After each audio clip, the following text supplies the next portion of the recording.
Bienvenue. Alors parlons aujourd'hui, si vous voulez bien, de la prise de notes à partir d'un support oral, prise de conscience. En contexte universitaire, les étudiants sont constamment confrontés à plusieurs situations de communication orale. Ils sont amenés à prendre des notes pendant les cours, pendant les travaux dirigés, les activités pratiques, afin de les restituer pendant les examens. Face à un programme scientifique et technique trop ambitieux, les étudiants actuellement trouvent des difficultés à écouter activement et à prendre efficacement des notes aide-mémoire.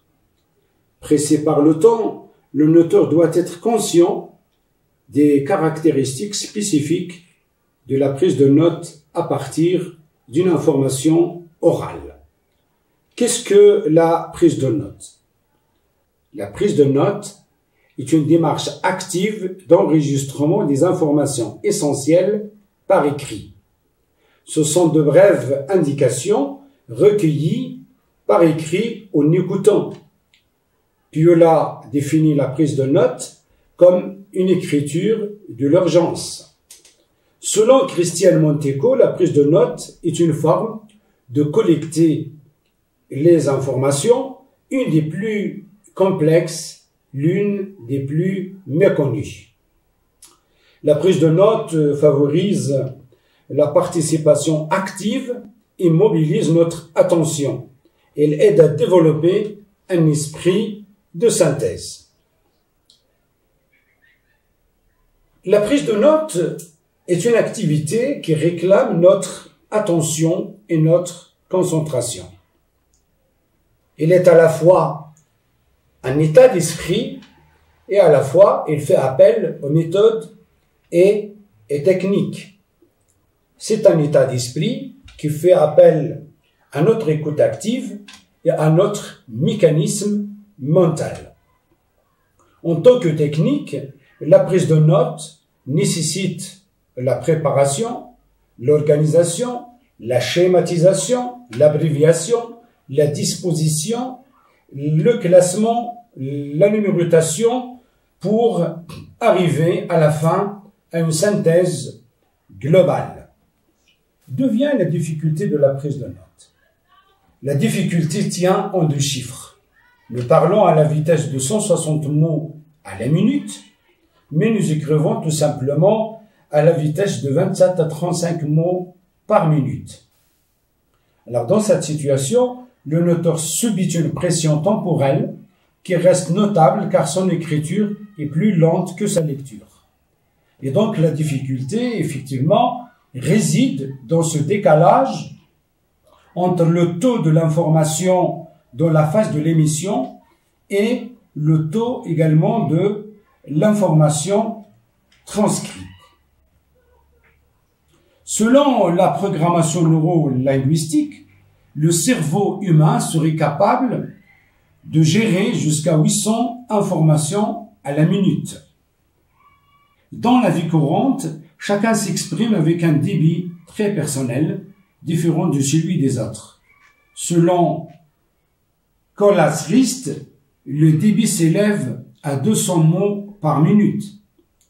Le score il est de 240 mots à la minute, selon les compétitions qui sont organisées pour décerner des prix à celui qui prononce le maximum possible de mots à la minute. Quand on écoute, on est capable d'écouter jusqu'à 450 mots à la minute, chose pour laquelle nous avons deux oreilles et une bouche. Comme l'affirme Confucius, un philosophe chinois, si l'homme a deux oreilles et une bouche, c'est pour écouter 2 fois plus qu'il ne parle. Venons maintenant aux étapes du processus de la communication, d'un émetteur à un récepteur. Au niveau de l'émetteur, la première étape, c'est la conception. Concevoir l'information à partir des informations qui sont véhiculées par notre mémoire, par notre dictionnaire mental. Après la conception vient l'étape de l'élaboration du message essentiel. Étant définie et sélectionnée, on passe au codage, c'est-à-dire on utilise une langue. Par la suite, grâce à l'air expiré et qui traverse les différentes cavités de notre appareil phonatoire, donc on passe à la transmission. Donc la transmission, bien entendu, en respectant le point, le lieu de l'articulation des différents phonèmes exprimés. Au niveau du récepteur, elle perçoit, elle sélectionne l'information qui l'intéresse, chacun selon son angle d'attaque, chacun selon ses préférences. Et puis, elle passe au décodage, décoder ce qui a été codé par l'émetteur pour comprendre, donc soit accepter, soit rejeter, avant de mémoriser l'information reçue. Le schéma qui est affiché devant vous illustre exactement les filtres qui sont à l'origine de la déperdition, de la dégradation de l'information passant d'un émetteur à un récepteur. Que ce soit des bruits sémantiques, des bruits organisationnels, des bruits intellectuels ou bien des bruits matériels qui peuvent dénaturer et qui peuvent déformer le message. Normalement, selon les études qui ont été effectuées, le taux de l'information conçue au niveau de l'émetteur n'est pas exactement le taux de l'information émise par l'émetteur lui-même. C'est-à-dire, on se demande, est-ce que la langue est capable exactement d'exprimer ce qu'on veut transmettre? Le message, le taux de l'information reçue n'est pas exactement le taux de l'information comprise, mémorisée et retenue à la fin. Donc, c'est-à-dire, comme vous allez le remarquer à travers ce graphique affiché devant vous, que l'information se dégrade passant d'une étape à l'autre, que ce soit au niveau de l'émetteur, que ce soit au niveau du récepteur. L'information reçue aujourd'hui risque également de se dégrader au fil du temps. Après 2 mois, l'information peut se dégrader si on ne procède pas par des révisions, par des reformulations pour développement et l'actualisation de l'information reçue. Comment retient-on l'information? Un apprentissage efficace est associé à différentes formes de mémoire. On retient, et là je présente des chiffres approximatifs, 10% de ce qui est lu à partir d'un livre, par exemple, 20% de ce qui est lu et écouté, en utilisant un texte avec un support audio.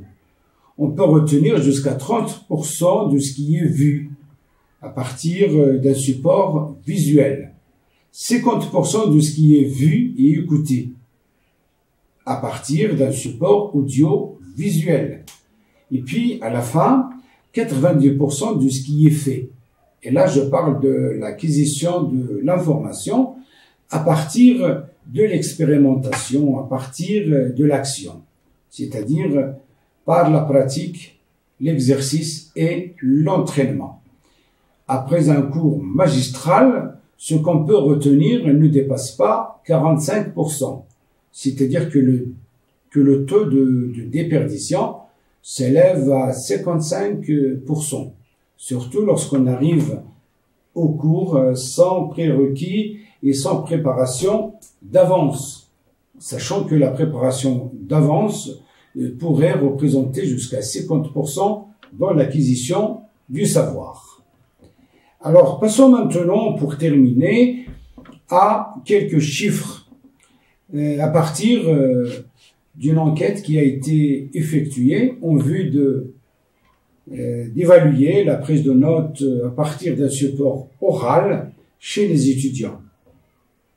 D'après les graphiques qui sont affichés devant vous, nous avons 42% qui ont répondu sur 262 réponses qu'ils n'ont pas appris la prise de notes ni au collège ni au lycée. Et puis aussi, il y a plus de 43% des répondants qui n'arrivent pas à oublier leur état d'âme ailleurs lors de la situation de prise de notes.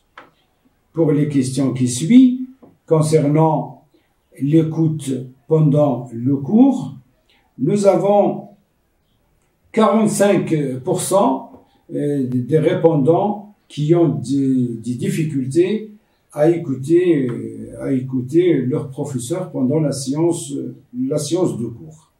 Et puis, il y a 72,9% qui parfois se trouvent obligés d'interroger leur entourage pour garder le fil de la leçon. Comme ça, je termine.